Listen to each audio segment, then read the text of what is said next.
Hey, did you know that even bears sometimes have troubles? Tonight, we're going to hear the story of the forest bear's secret worry. The bear and the tall weeds. The bear, living in the mountains, lived peacefully, eating acorns and walking through the forest every day. However, one day, the field next to his usual play area looked somehow different than usual. Before, people diligently worked the field, and short vegetables were neatly lined up. But now, weeds much taller than a person were growing wildly. Swaying in the wind, they seemed to be pushing toward the forest. The weeds grew day by day, finally creeping deep into the forest. Mr. Bear was surprised. "Oh dear, if they get this tall, my house will disappear." Left with no choice, Mr. Bear headed towards where the humans were for the first time. Humans were a little scary, but he had nowhere left to hide.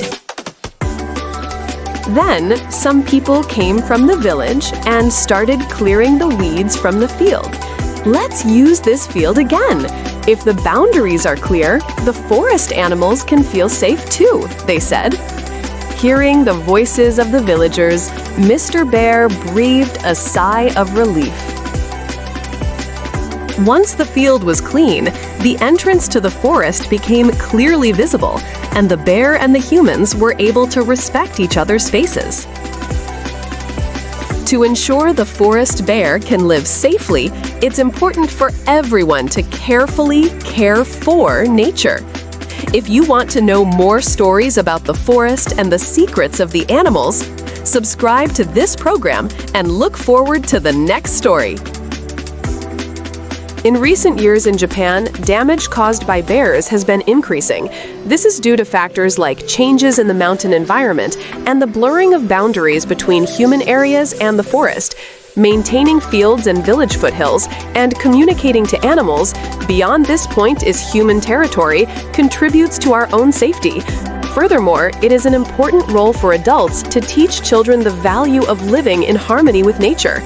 Just sharing the sentiment, "If we respect nature, we can all live safely," helps foster a child's appreciation for nature.